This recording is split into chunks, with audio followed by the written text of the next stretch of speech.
As Texas heads into the SEC in 2024, there are a lot of questions for the Texas Longhorns. Can this team actually compete in the SEC right off the bat?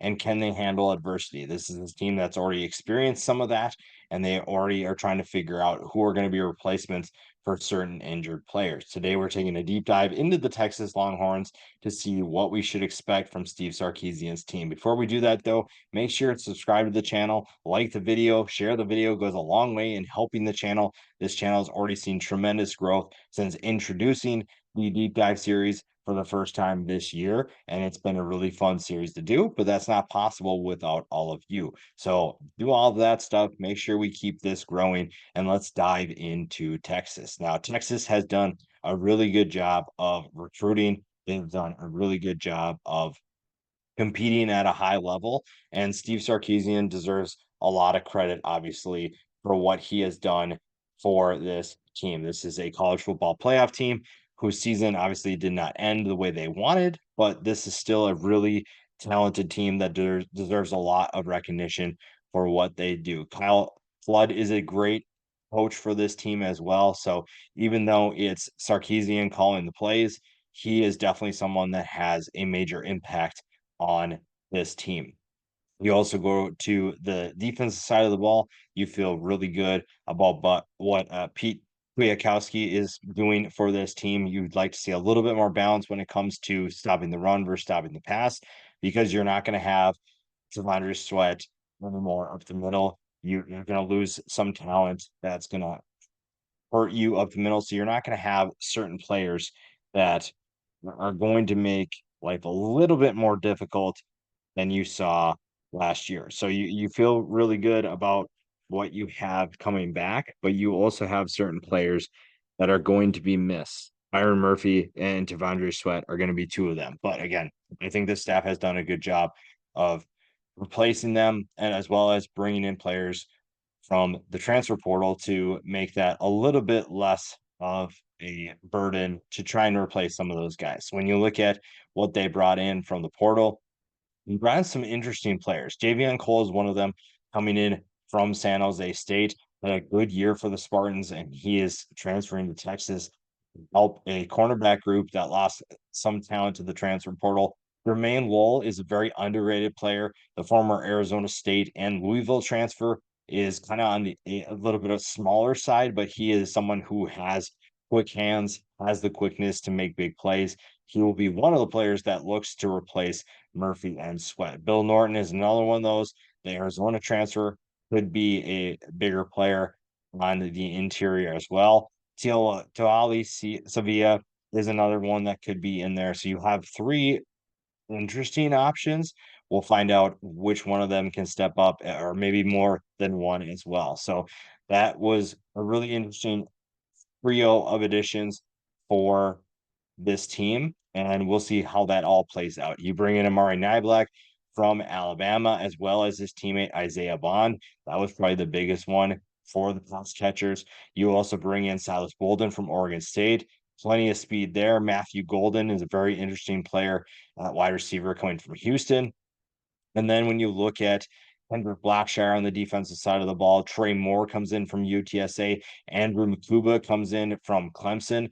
This is a really good transfer portal class for Texas. You feel really good about what they did, and excuse me, Blackshire actually departs to UTSA. So you still feel pretty good about where this team is headed. You feel good about the players that they lost and what they replaced them with, as well as, some of the players that they lost to the NFL draft. You're not going to have a Xavier Worthy, obviously, but Isaiah Bond is definitely going to challenge that speed. I don't know if he's going to actually replace it, but you feel really good about what you have coming in from the transfer portal. And we'll dive in, obviously, to the positions a little bit more later, and we'll see what some of those positions maybe have in terms of questions, and also what we should expect from certain guys in those said positions. Now, that being said, everything starts with Quinn Ewers. Quinn Ewers is set for a big year. You have another full year of experience under his belt, and he is someone that is ready to take his game to the next level. Now, the one thing I will say is everyone's been talking about Arch Manning, and last year we talked about Arch Manning, we talked about Malik Murphy, and obviously Murphy goes to Duke via the transfer portal, so that just leaves Arch Manning. And some people are talking about what happens if Quinn Ewers struggles this year. I just don't see that happening to a level where he's going to get benched. I just don't see that happening. Quinn is too talented, and I think that we did this last year, and we're doing it again this year, and I'm not exactly sure why. I just don't get why we do that. That seems just unnecessary. And Quinn Ewers is a very talented player who has done a lot of good things for Texas football, and he's going to do a lot of good things for them again in 2024. So he is the starter. There's really not any question in my mind about that. Arch Manning's probably the future, but right now it's the Quinn Ewers show, and that's really all you have to say about that. So the quarterback position is set. I don't feel like there's anything more really that needs to be discussed. Quinn Ewers is the starter. He is a great player and understands what Steve Sarkisian is trying to do. You can probably do a few more things with him now that he's more experienced. So you feel like you can add more things to his plate. It's just a matter of finding chemistry with the wide receivers and also finding who's going to be the guy that lines up next to you because CJ Baxter was supposed to be the guy, and there were high expectations for him in 2024. Then he gets hurt and is out for the season. That's just really unfortunate because CJ Baxter is such a stud. He's absolute phenomenal talent. And it's really unfortunate that he goes down with an injury and won't be playing this year. That's just a really sad thing and it's the unfortunate part of sports.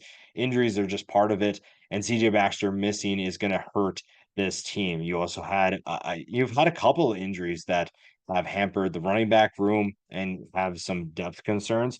The one thing I will say is that the fact that you have Jaden Blue back says a lot about the amount of recruiting this staff has done, the level of recruiting that Texas continues to do, and that's why you do that. Because yes, it sucks that you don't have CJ Baxter, but Jaden Blue is a speedster that could have a monster season. So he is someone who is definitely capable of taking over the reins and doing a lot of exciting things in 2024. So just because you lose CJ Baxter, and yes, we already said that it's hard to lose a player like that. But you have Jaden Blue.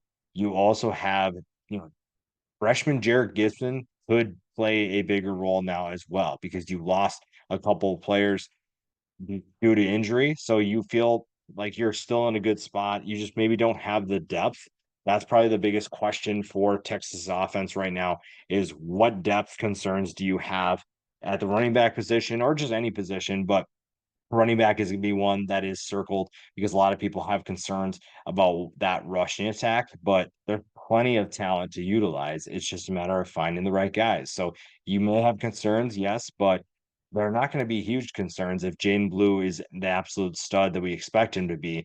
It's an opportunity for him to showcase his talent. If you go and watch his film, you're going to love what you see. It's just maybe he's not CJ Baxter, but he has his own uh, traits that you're going to really like. So you feel still pretty good about where this Texas offense is, despite some of those losses due to injury. The wide receivers are an interesting group as well. They were an interesting group last year. You had, Xavier Worthy and Adonai Mitchell were leading the charge. Jatavian Sanders at the tight end position. You obviously lose them to the NFL, but you still feel pretty good about what Texas has coming back. Part of that is with Quinn Ewers, so that's still part of the equation. But again, Quinn Ewers is really good. So I don't really have any concerns about that. We don't need to keep harping on that. The wide receiver position, though, is very good. It's full of explosive players, guys with a ton of speed. We talked about Isaiah Bond, had a big year for Alabama. And I think that he is ready to take another step in this offense. Playing for Steve Sarkisian, you know that he's going to dial up plays to put his guys in big time matchups. And there's plenty of speed. I mean, it's going to be a track meet for this offense for the entire year because Isaiah Bond has speed for days. Silas Bolden is going to make you look ridiculous if you don't have the speed. And Jonte Cook is going to be really fun to watch. He gets to play a bigger role this year.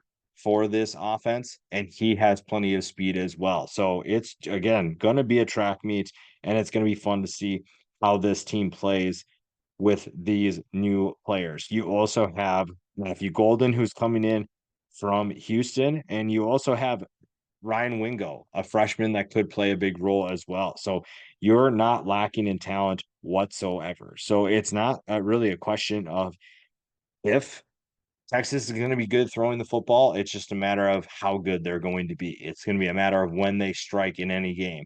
And when you look at the wide receivers, you have one good depth, but you have plenty of talent that makes this group really tough to stop. It's just a matter of how much chemistry are they able to create with Quinn Ewers to be able to keep moving the football down the field, to make explosive plays. And if you're a Texas fan, you should feel really good. Yeah, I mean, it's not to knock Xavier Worthy or Adonai Mitchell because those are two phenomenal talents. And yes, these guys still have to prove that they're going to be the new guys on campus, but this is a group that you feel really good about if you're Texas because you bring in talent from the transfer portal. Yes, there are new faces, but you also see some of the fruits of the labor that is the recruiting trail. And Steve Sarkisian's staff has done a great job of bringing in elite talent, and you're starting to see those guys step up. And Jonte Cook is an example of that.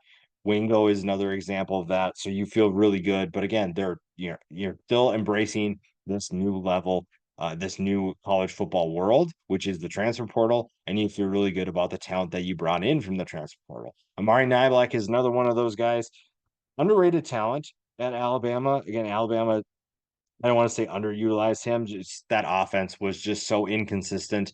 So I don't really think we know what Amari Niblack is truly capable of. A young player who's going to be back next year as well. So he is someone to keep an eye on. Gunnar Helm is another guy that's going to contribute at the tight end position.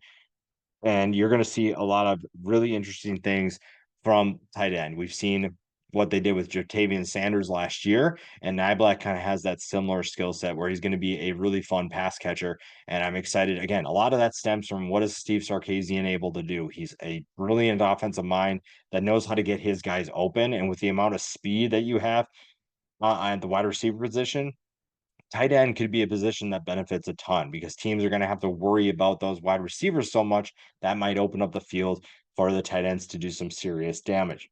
When you look at the offensive line, this is a group that is going to be really exciting. And when you look at some of the talent that you have returning, you feel pretty good about what this offense is capable of doing, even with some of the maybe the new guys needing some time to get acclimated. Again, when the season starts, you're still going to have certain things that you need to figure out, but you feel pretty good with the guys you have coming up from it. And this is arguably the most important group for this offense. You start with Jake Majors at center. That's a huge returnee for this offense. Yes, Quinn Ewers is obviously the most important part of that, but having his center back is going to be a tremendous returnee for this team. You also have really exciting players in Kelvin Banks, who has a bright future in the NFL. DJ Campbell's in that boat as well at guard. So you feel really good about those three guys. Hayden Connor is going to have the other guard position opposite of Campbell. Cameron Williams is going to be a guy to keep an eye on. 6'5", 360 pounds. So teams that are looking to get pressure are definitely going to test him because Kelvin Banks, now they're still going to test Kelvin Banks. They still feel like they can find ways to win against Kelvin Banks, but Kelvin Banks is so good at what he does that teams might just say, we're going to go the other way and just see if we can find more success on the opposite side and get to Quinn Ewers that way, get to the ball carrier that way. So Cameron Williams has a lot on his shoulders heading into 2024. But again, with how this staff recruits, he is just one of those players that you feel really good about because he has the talent to make that happen. Played in 13 games last year, so you feel pretty good. 9 games last year, 13 as a true freshman. So he has plenty of experience, has plenty of opportunities in the past, and it's just a matter of now, can you handle that new challenge? This is going to be a difficult challenge for him, but again, he's a talented player. There's a reason why Texas wanted him. There's a reason why a lot of other schools wanted him, and you're going to find that out pretty quick that he's ready for that challenge. So that'll be interesting to watch, and that's going to be a big X factor for this offense. And it'll be fun to see how those guys respond to the challenge. The defense is ready to go as well, but there are some positions that obviously you need to figure out. The defensive line is one of those groups that has multiple new starters that need to be replaced. We talked about Devondre Sweat and Byron Murphy right off the bat, and I just don't know if you have the guys to necessarily replace them one for one. Okay, actually, I take it back.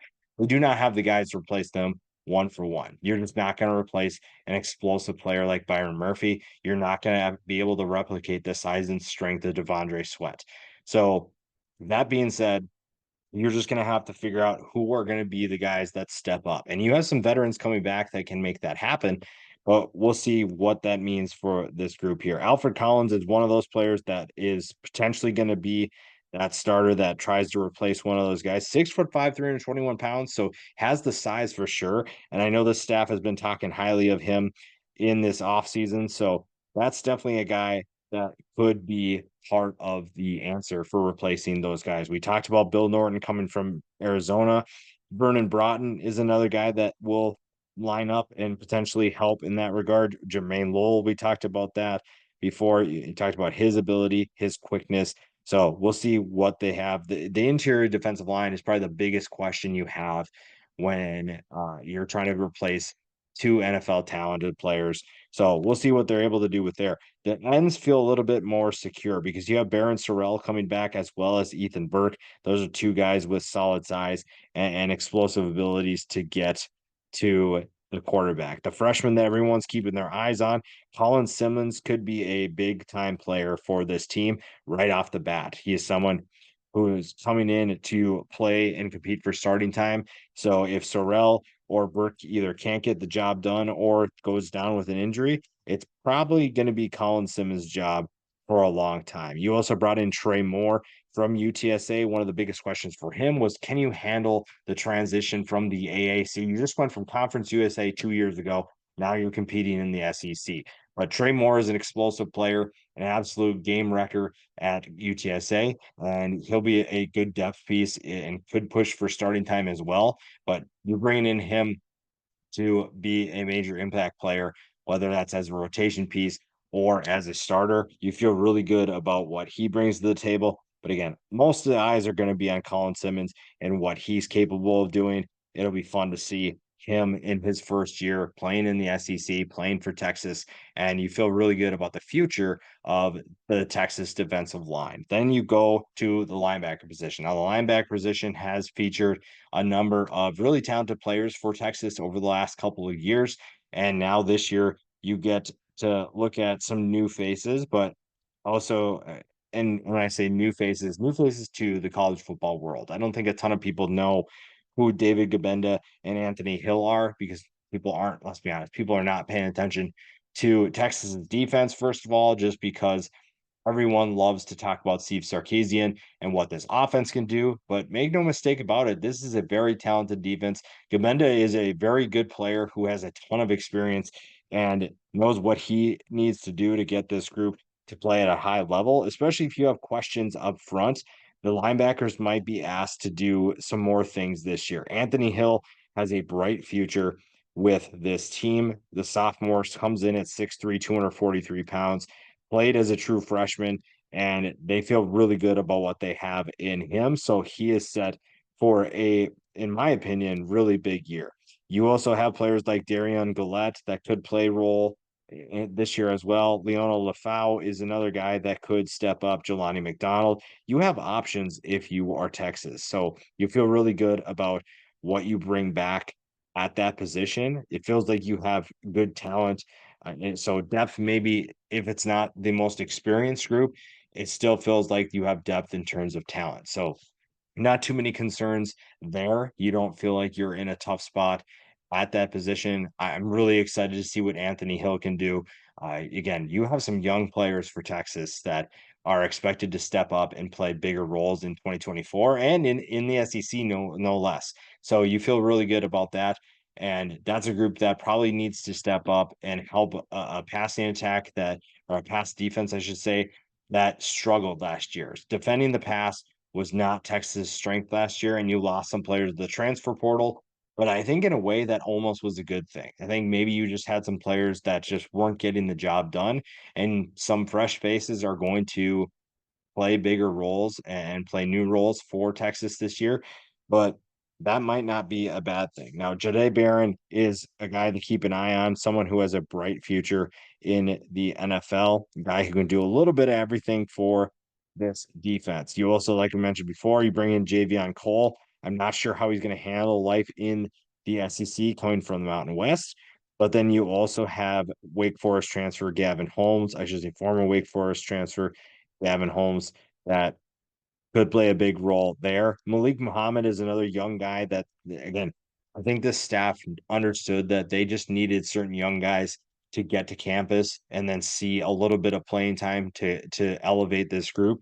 So a guy like Malik Muhammad is going to be one of those players that could help this group improve. Kobe Black is a freshman that could play right off the bat. So the cornerback position could be young, but you still feel pretty good about what you have coming in and what you have coming back. So Muhammad is going to be a guy to keep an eye on.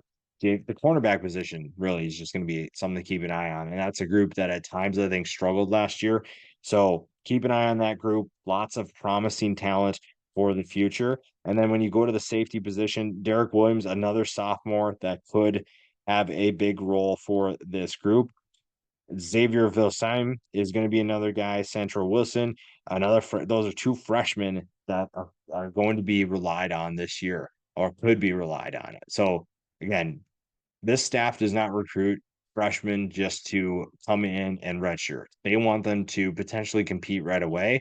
And the secondary, whether you think it's a good thing or a bad thing, is going to have opportunities for those freshmen and sophomores to play pivotal roles for this defense. One guy that you bring in from the transfer portal in Andrew Makuba, that's a good veteran player that is going to have a huge impact on this group just because you have so many young guys that need to see what it's like to play at a high level. And you have, Barron and Makuba can give them examples of that. They can give them the leadership that they need. And it's going to be fun to see how that group gels together. I think that you have a good blend of young talent and old talent, and finding ways to get that young talent to play at a high level and play that early is going to be huge. So if you have some concern, the defense is a little bit more concerning than the offense.